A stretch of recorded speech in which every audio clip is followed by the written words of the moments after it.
Assalamu alaikum wa rahmatullahi wa barakatuh. Naitwa Alhaji Nuhu Jabiri Mruma, Katibu Mkuu Baraza Kuu la Waislamu wa Tanzania BAKWATA. Waheshimiwa wanahabari, tumewaita leo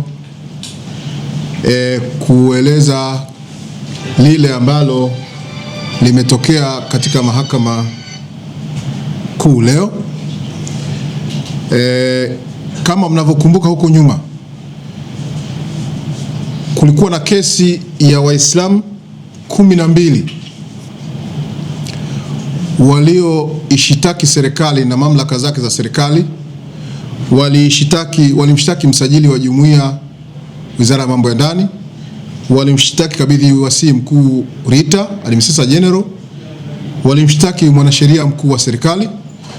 Lakini katika mashtaka yale wakaviunganisha vyombo viwili vya Kiislamu ambayo ni Baraza Kuu la Waislamu wa Tanzania BAKWATA na Baraza Kuu Jumuiya na Taasisi za Kiislamu Tanzania.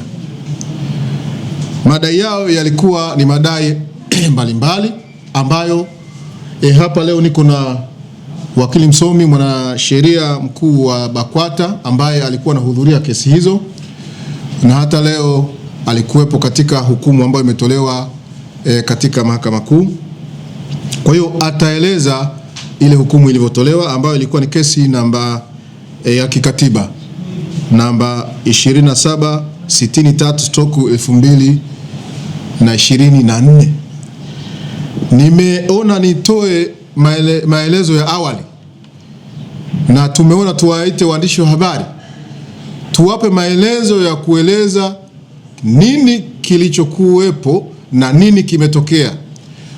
Madhumuni makubwa ya kufanya hivi ni kuepusha upotoshaji ambao unatolewa na wenzetu. Baada ya kesi ile tu wametokea watu wakisambaza meseji nyingi ambazo mimi nimepata nyingi, nimepigiwa simu na watu wengi, ambazo zinaleta taharuki na ili kugundua nia ovu ya wale ambao wanalo jambo hili, wamedhihirisha wazi, kwa sababu kesi haikuwa dhidi ya BAKWATA. Kesi ilikuwa dhidi ya serikali na vyombo mbalimbali vya serikali ambavyo ni msajili wa jumuiya, kabidhi wasii na mwanasheria mkuu wa serikali, lakini ikaunganishwa BAKWATA na Baraza Kuu na jumuiya za taasisi. Lakini message inayorushwa kwenye magroup ukionyesha kwamba ni uchonganishi na upotoshaji mkubwa, ni kuonyesha BAKWATA yashindwa vibaya mahakamani.